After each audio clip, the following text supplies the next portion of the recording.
चलो दोस्त, good evening. Welcome back to my channel KKG classes में। दोस्त, इस केकेजी क्लासेस के लेक्चर में आपके लिए लेके आया हूँ क्लास 12 के बायो का। आप देख सकते हो क्लास 12 की बायोलॉजी जीव विज्ञान का टॉप 100 एमबीबीएस सब्जेक्टिव क्वेश्चन। मेरे दोस्त, यह पूरे एनसीईआरटी बुक का गेसिंग क्वेश्चन होगा, जो पूरे आपको 1980 से लेकर 2024 तक जो भी एग्जाम बोर्ड एग्जाम में पूछा गया है, सभी से इन्वॉल्व क्वेश्चन होंगे उसमें। और ऐसे 100 सेलेक्ट क्वेश्चन हैंगा जो आप यहां से 10 में 10 क्वेश्चन क्लियर कर पाओगे। मेरे दोस्त, आप बोलोगे सर 100 क्वेश्चन पढ़ने से क्या 10 में 10 क्वेश्चन आ जाएगा? तो मेरे दोस्त, आपको मैं एक सवाल करता हूं, अगर किसी भी चैप्टर से ऐसे याद रखना 100 सब्जेक्टिव क्वेश्चन जो 2 नंबर में क्वेश्चन आता है उसी को भी पढ़ाने वाले हैं। 100 सब्जेक्टिव, ये पूरे बायोलॉजी से होगा, पूरे बायोलॉजी के चैप्टर से सिलेक्टेड है, ठीक है ना मेरे दोस्त। अगर मैं बात करूं, अगर किसी भी एक चैप्टर को लेता हूं, किसी भी चैप्टर को लूंगा एक चैप्टर, उसमें से अगर 10 क्वेश्चन मैं सेलेक्ट करके दे दूं आपको, 10 इंपॉर्टेंट सब्जेक्टिव क्वेश्चन सेलेक्ट कर दूं, तो क्या उससे एक क्वेश्चन आएगा या नहीं आएगा?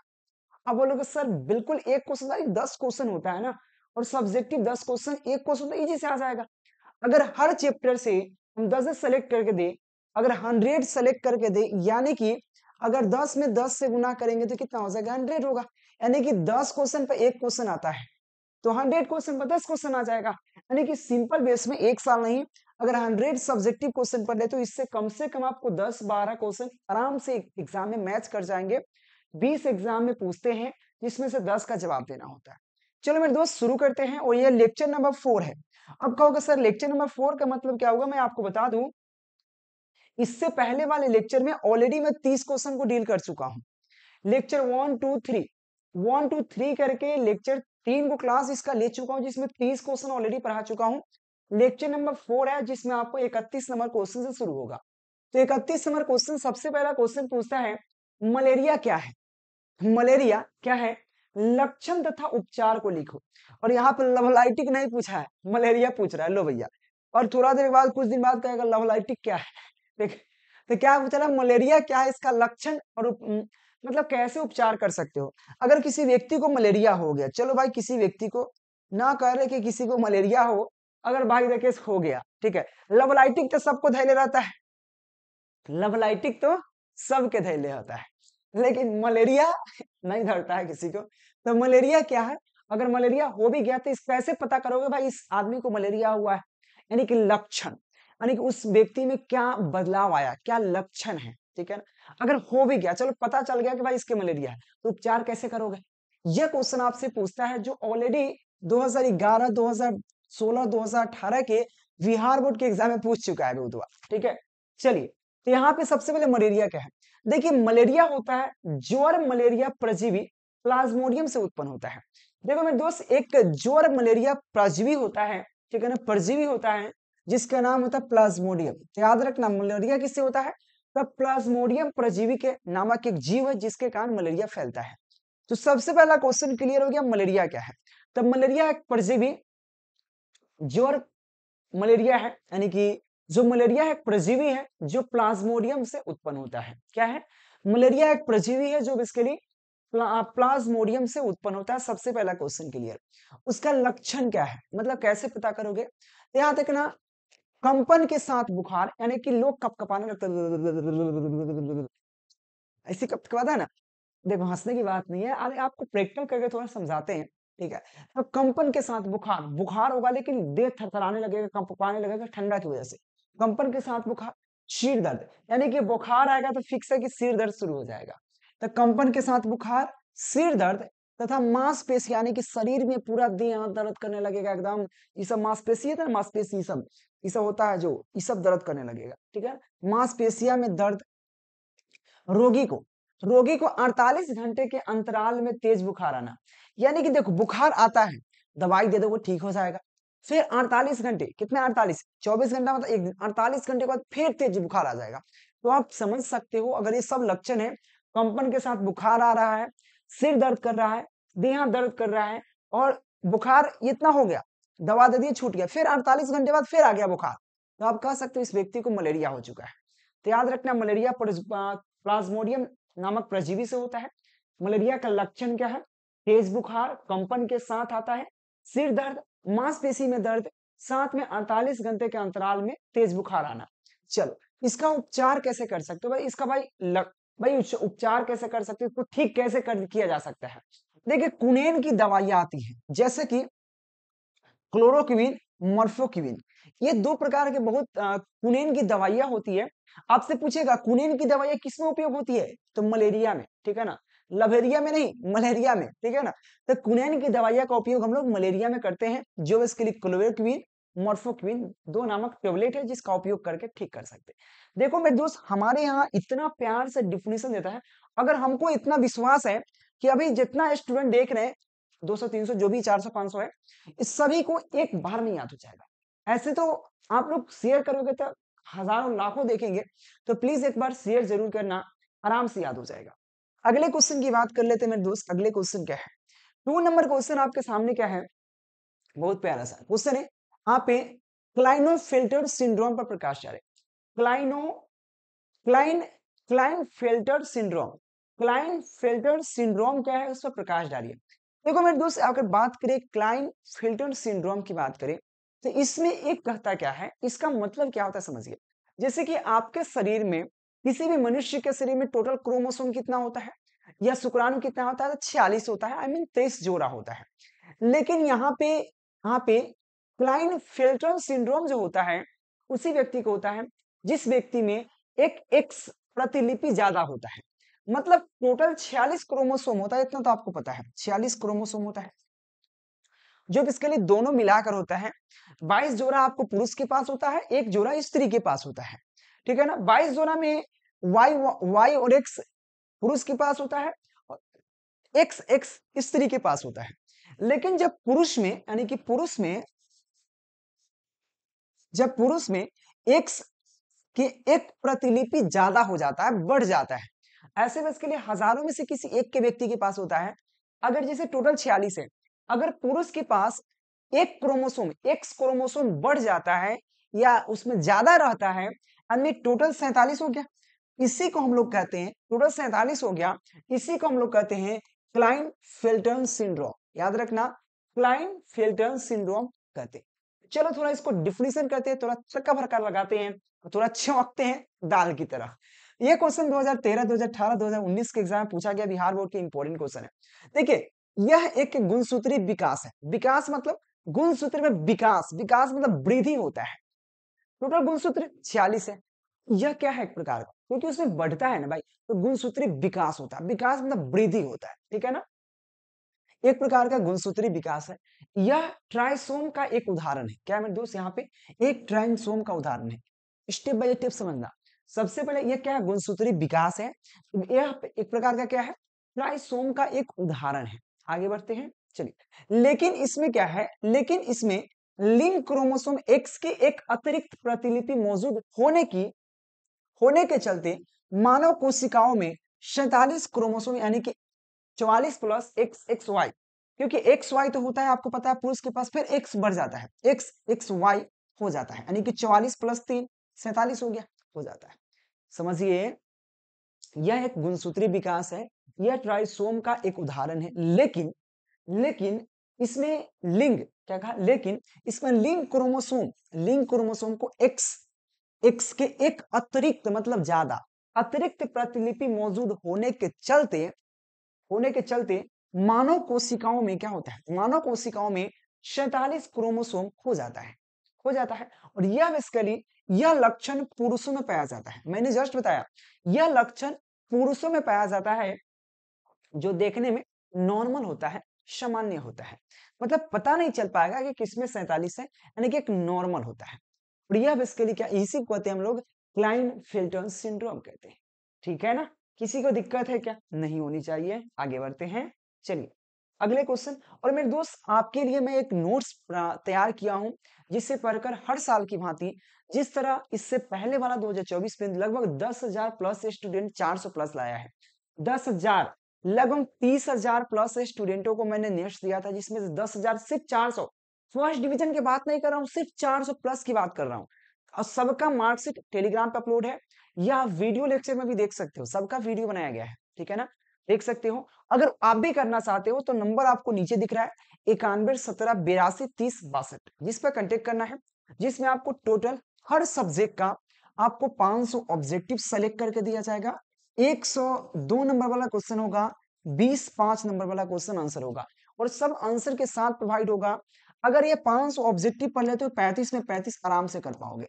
ये 100 शॉर्ट क्वेश्चन पढ़ लेते हो जिसमें 10 में 10 100% आराम से आ जाएगा।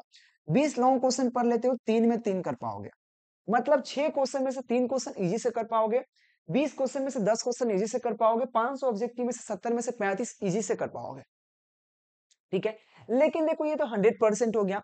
लेकिन देखो हम भी भगवान नहीं, आप भी भगवान नहीं हो। अब हम मुंह फ्री का दिया है भगवान, बोल सकते हैं कुछ भी, लेकिन रियलिटी बताओ तो यह पूरा हो गया आपका 70 नंबर। लेकिन 70 नंबर नहीं, लेकिन कम से कम 95%, यानी कि 65 प्लस नंबर आराम से उठा सकते हो किसी भी सब्जेक्ट में।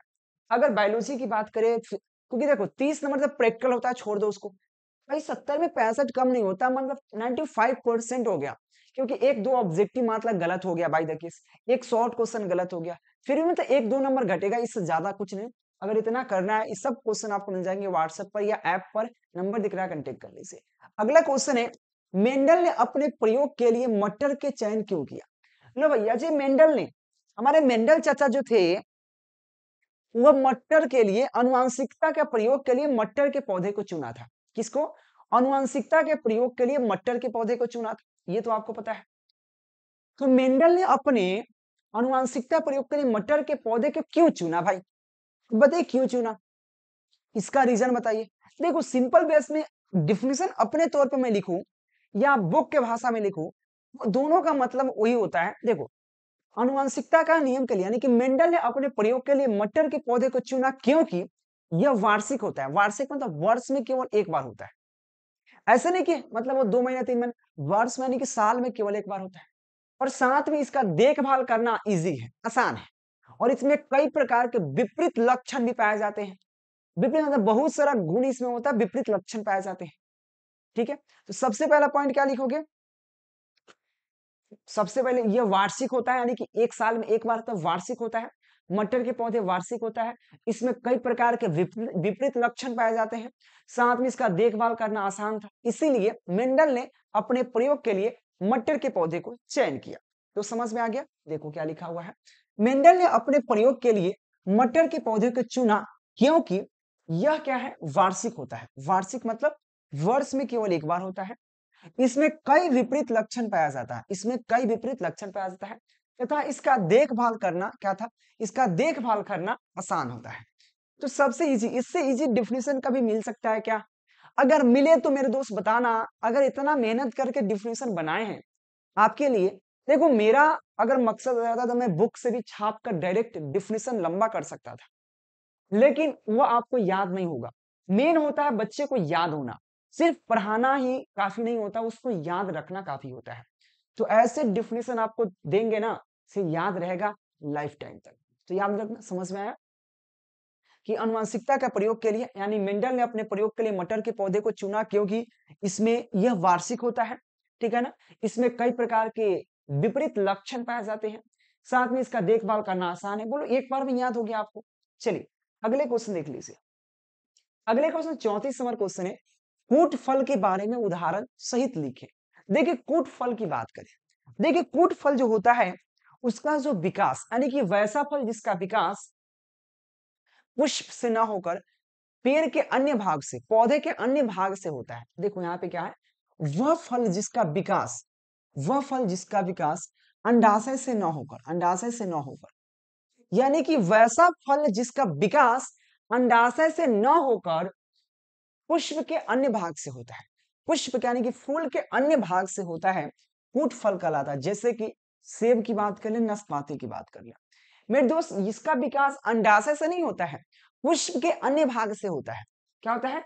ऐसे आपने सेब का शायद विकास नहीं देखा होगा, क्योंकि यहाँ बिहार में तो सेब होता ही नहीं है, बिहार यूपी में तो होता ही नहीं है। होता है तो कहाँ? कश्मीर में होता है।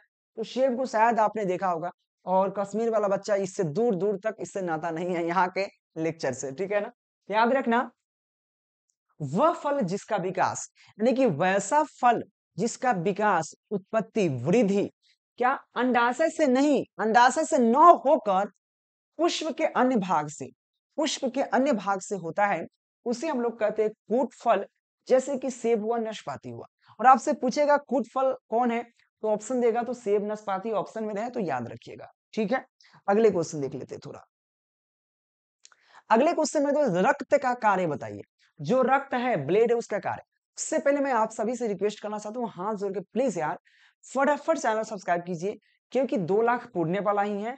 प्लीज आप सभी से रिक्वेस्ट है कि जल्दी से जल्दी पुराइए, ठीक है ना, और अपने दोस्तों के साथ शेयर कीजिए। अगर आपको थोड़ा भी हेल्प मिल रहा होगा, और टेलीग्राम ज्वाइन कर लीजिएगा, बहुत सारे पीडीएफ नोट्स, क्यूजेस, अपडेट, हर एक चीज आपको टेलीग्राम पे मिल जाएगा। टेलीग्राम ज्वाइन कर लीजिएगा केकेजी क्लासेस सर्च करके। या केकेजी क्लासेस का टेलीग्राम का लिंक आपको डिस्क्रिप्शन में मिल जाएगा, या टेलीग्राम पर जाकर ऊपर सर्च बार में केकेजी क्लासेस लिखोगे, इस तरह से के जी और स्पेस देकर फिर क्लासेस लिखना,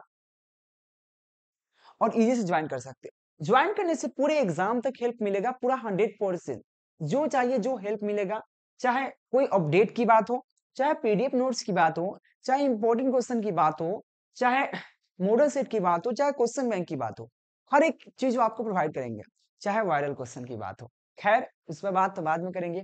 ए टू जेड आपको टेलीग्राम पे प्रोवाइड करेंगे आपके लिए। सबसे पहले रक्त का कार्य क्या है। देखो, रक्त जो होता है, हमारा जो ब्लेड होता है, सबसे पहला कार्य उसका होता है शरीर के टेम्परेचर को बनाए रखना। जो शरीर का टेम्परेचर, एक टेम्परेचर नॉर्मल होता है, जो आप देखोगे तो शरीर का टेम्परेचर हरदम गर्म रहता है, यह ब्लड का कार्य होता है। दूसरा का कार्य है जो खून है, ब्लड है, रक्त है, रक्त का कार्य ऑक्सीजन और कार्बन, ऑक्सीजन को आपको एक स्थान से दूसरे स्थान तक पहुंचाना, यानी कि पूरे शरीर में ऑक्सीजन को पहुंचाना और वहां से कार्बन डाइऑक्साइड को लाना, यानी कि ऑक्सीजन को स्थानांतरण करना रक्त का कार्य है, और वहां से कार्बन डाइऑक्साइड को खींच कर लाना कार्बन रक्त का कार्य है। साथ में बहुत सारा कार्य है, चलो मैं देखता हूं। तो सबसे पहला, शरीर के टेम्परेचर को बनाए रखना, शरीर के तापक्रम को बनाए रखना। दूसरा का क्या है, रक्त में पाया जाने वाला डब्ल्यूबीसी शरीर को रोग से रक्षित करता है। यानी कि याद रखना, रक्त भी 2 प्रकार का होता है, एक होता है आरबीसी, एक होता है डब्ल्यूबीसी। जो डब्ल्यूबीसी होता है और आरबीसी क्या होता है, तो यहाँ पे डब्ल्यूबीसी व्हाइट, ठीक है ना, व्हाइट कलर का होता है। पहले अगर ब्लड का देखोगे, अगर आपकी ब्लड कहीं अगर शरीर में कट फट जाता है, थोड़ा सा कटे, छील आ जाएगा, तो वहां पे रेड खून ना निकलकर थोड़ा सा चिपचिपा व्हाइट कलर का निकलता है, वो बेसिकली डब्ल्यूबीसी होता है। और वह डब्ल्यूबीसी क्या करता है, आपके शरीर में रोग रोग से लड़ता है। अगर नॉर्मल रोग आपके अगर शरीर में है, तो यह लड़कर बिगा देगा। अगर इससे ज्यादा पावरफुल होगा तो आपके अंदर रह जाएगा रोग, अगर नहीं रहेगा तो इसको बिलगा देगा। यानी कि शरीर के रोगों के संरक्षित करता है, संरक्षण से बचाता है डब्ल्यूबीसी। और आरबीसी का कार्य क्या है, रक्त में पाए जाने वाले आरबीसी जो लाल होता है, आरबीसी रक्त में ऑक्सीजन और कार्बन डाइऑक्साइड का स्थानांतरण करता है, ऑक्सीजन को पहुंचाता है पूरे शरीर में, और वहां पूरे शरीर से कार्बन डाइऑक्साइड को लाकर फिर आप छोड़ते हैं। तो CO2 कार्बन डाइऑक्साइड, वो मतलब ऑक्सीजन, ऑक्सीजन तथा कार्बन डाइऑक्साइड को स्थानांतरण करने का कार्य करता है। तो मेरे दोस्त, रक्त का कार्य आपने समझा। सबसे पहला रक्त का कार्य है शरीर को टेम्परेचर को बनाए रखना, मतलब स्थिर रखना, स्टेबल रखना। सेकेंड है, रक्त में पाया जाने वाला डब्ल्यूबीसी रोगों से, शरीर के रोगों से संरक्षित करता है, लड़ता है। थर्ड पॉइंट है, रक्त में पाए जाने वाले आरबीसी जो होता है ऑक्सीजन और कार्बन डाइऑक्साइड को आपके पूरे शरीर से पहुंचाना, स्थानांतरण करना, मतलब एक दूसरे को रूपांतरित करना, ठीक है ना। यह हमारा रक्त का कार्य है, जो आपके एग्जाम में ऑलरेडी पूछ चुका है। मेरे मित्र, याद रखना, आप लोगों के लिए बहुत मेहनत करके क्लासेस लेते हैं, और यह क्लासेस इंपॉर्टेंट होने वाला है। अगले क्वेश्चन है, प्रत्यक्ष सहलगनता एवं वहां पे परोक्ष सहलगनता पर टिप्पणी लिखना है। यह अंतर क्या है आप बताइए। यह ऐसे क्वेश्चन कर सकता है, यह प्रत्यक्ष सहलगनता और परोक्ष सहलगनता पर टिप्पणी लिखिए, यानी कि एक परिभाषा बताइए, या दोनों में अंतर करें। बात वही होता है, चलिए क्या है देखने के लिए प्रयास करते हैं। सबसे पहले प्रत्यक्ष सहलगनता की बात करें, तो जो जीन 50 या उससे कम मैप यूनिट्स की दूरी पर पाए जाते हैं, यानी कि जो वैसा जीन जो 50 या उससे कम, यानी कि उससे कम मैप यूनिट की दूरी पर, यानी कि 50 से कम यूनिट की दूरी पर अगर पाया गया, तो उसे हम लोग कहते हैं प्रत्यक्ष सहलगनता। तो मेरे दोस्त, याद रखना, प्रत्यक्ष सहलगनता क्या है, वह होता है जो जीन 50 या उससे कम मैप यूनिट की दूरी पर पाया जाता है। क्या कहा मैंने?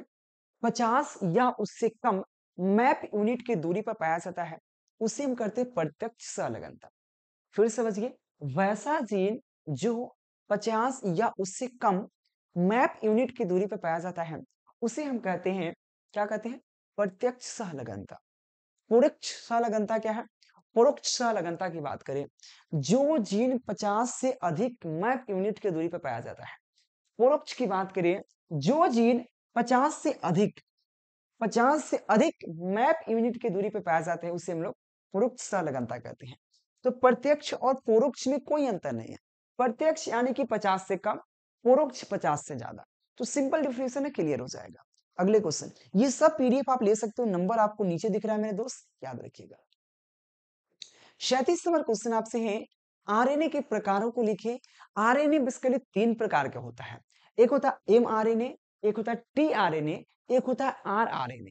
ये 3 प्रकार के होता है। तो सिर्फ प्रकार को लिखने की बात था, तो मैंने तीनों प्रकार लिख दिया। अगर हम चाहे तो थोड़े थोड़े उसके बारे में भी लिख सकते हैं। ऐसे 3 प्रकार होता है, एमआरएनए, टीआरएनए और आरआरएनए। ये 3 प्रकार के अगर लिख देते हो फिर भी आपको नंबर मिलेंगे। अगर इसके बारे में नहीं भी जानते हो फिर भी नंबर मिलेंगे। लेकिन आपका काम है कि एग्जामिनर को, जो कॉपी चेक करता है, उसको कोई भी मतलब मौका नहीं देना जिससे नंबर काटे। हमारे यहाँ ऐसा ही होता है कि उसको मौका नहीं देना है नंबर काटने का। यह लिखने के बाद थोड़ा थोड़ा इसके बारे में आप लिख दो, क्या दिक्कत है। चलिए, सबसे पहले हम एमआरएनए की बात करें। देखिए, एमआरएनए क्या है? एक प्रकार का, यह डीएनए के कोड को ग्रहण करके एमिनो अम्ल में यहाँ पे डिकोड करता है। पहला एमआरएनए का कार्य क्या है?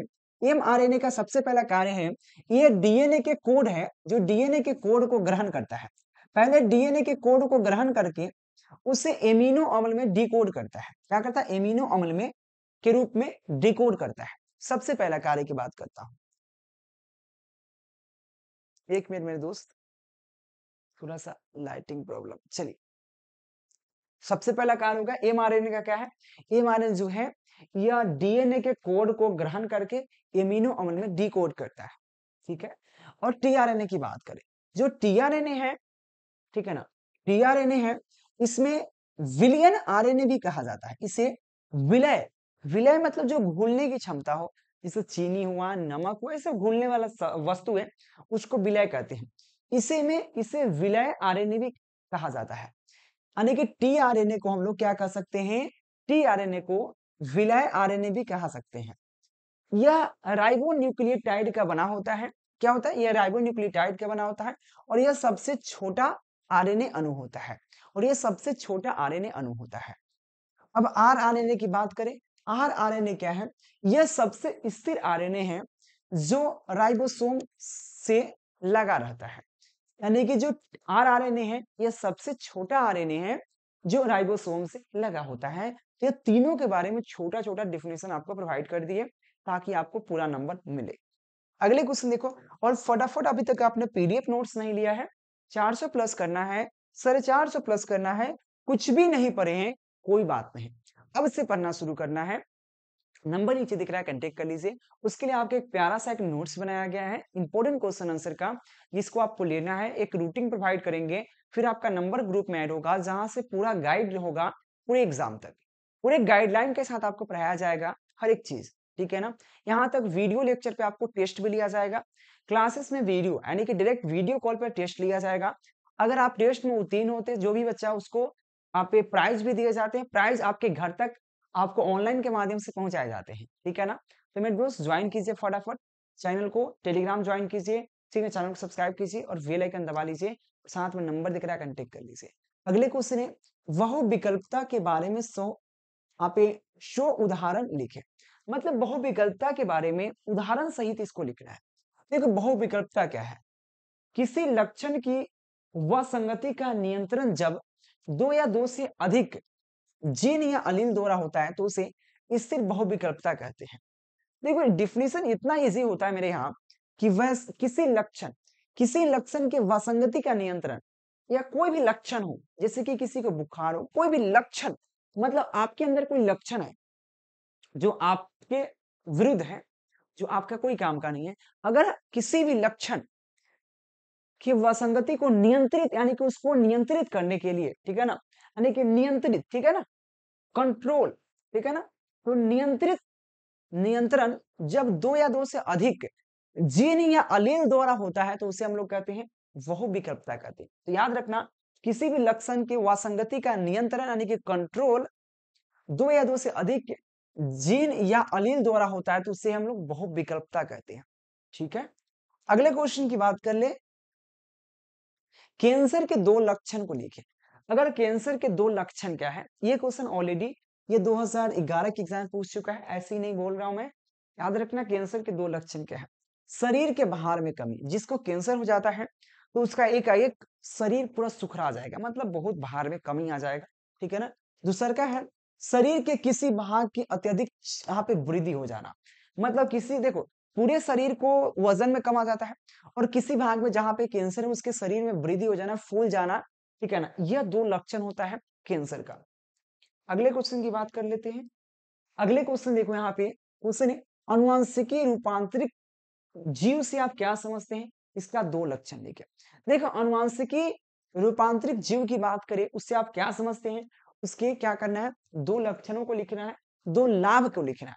सबसे पहला बात, ऐसे जीव जिसके जीन में परिवर्तन किए गए हैं अनुवांशिकी रूपांतरित जीव कहलाता है। मैंने कहा वैसे ऐसे जीव जिसके जीन में ऐसे जीव जिसके जीन में परिवर्तन किए गए हैं, ऐसे जीव जिसके जीन में परिवर्तन किए गए हैं अनुवांशिकी क्या कहलाता है, अनुवांशिकी रूपांतरित जीव कहलाता है, अनुवांशिकी रूपांतरित जीव कहलाता है।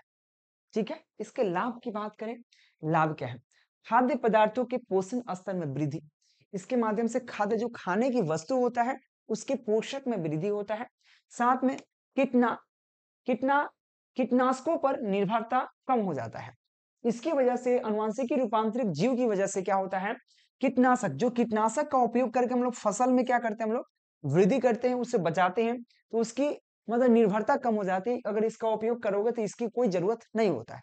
इसका दो लाभ है, सबसे पहले खाद्य पदार्थों के पोषक में वृद्धि होता है और साथ में कीटनाणु जो कीटनाशक होता है उसका नहीं उपयोग करना पड़ता है, यानी कि कीटनाशकों पर निर्भरता कम हो जाती है। यह भी इसके लिए इंपॉर्टेंट क्वेश्चन था। आपको यह क्वेश्चन ऑलरेडी 2018, 19, 20 लगातार 3 बार पूछे हैं, ऐसे ही नहीं बोल रहा हूं मेरे दोस्त। इस लेक्चर में 40 क्वेश्चन आपको क्लियर हुआ, 31 नंबर क्वेश्चन से 40 नंबर क्वेश्चन को इस लेक्चर में हमने क्लियर किया। इसके आगे का लेक्चर, इससे आगे का क्वेश्चन नेक्स्ट लेक्चर में आएगा। 10 क्वेश्चन को मैं लेक्चर देता हूं ताकि आपको आराम से अच्छे नंबर गेन करने में, याद करने में सुविधा हो। पीडीएफ नोट्स इसका रेडी है, नंबर दिख रहा है, कंटेक्ट जरूर कीजिएगा मेरे दोस्त। अगर आज 100, 200, 150 रुपए के लिए, 300 रुपए के लिए अगर पीछे हटते हो तो आपको बाद में हो सकता है कि आप कहोगे क्या इतना खर्च किए हैं, हजारों लाखों खर्च करके कोचिंग कर रहे हो, कॉपी किताब खरीद रहे हो, गैस खरीद रहे हो, फिर भी कुछ नहीं हो रहा। यह लेना बहुत जरूरी है। गैस कुछ भी कर लो, गैस कभी याद नहीं हो सकता। ऑब्जेक्टिव चलो रट लोगे, कोई दिक्कत नहीं है, फिर भी रटोगे कितना रटोगे भाई, सब्जेक्टिव को याद ही नहीं हो पाएगा। सब्जेक्टिव इसलिए नहीं याद होता है कि भाई लैंग्वेज देखो कितना भारी भारी है, इसलिए कभी भी गेस से आप याद नहीं कर सकते हो मेरे दोस्त, जब तक किसी टीचर का सजेशन या टीचर का डिफिनेशन नहीं लेते हो, क्योंकि यह परिभाषा आपको कभी भी गेस में नहीं मिलेगा, और मिलेगा भी ऐसा ही रहेगा डिफिनेशन, लेकिन इसमें थोड़ा यह 10 लाइन का कर देगा कम से कम, यह जो आपको उपयोग है 15 लाइन का कर देगा, मतलब आपको इतना बड़ा बड़ा डिफिनेशन बता देगा ना, जो आप लिखने में सक्षम नहीं हो, याद करने में सक्षम नहीं हो। ठीक है मेरे दोस्त, ध्यान रखिएगा। Thank you watching for this video, मिलते हैं नेक्स्ट लेक्चर के नेक्स्ट वीडियो के साथ, तब तक के लिए बाय बाय मेरे दोस्त, और थैंक यू।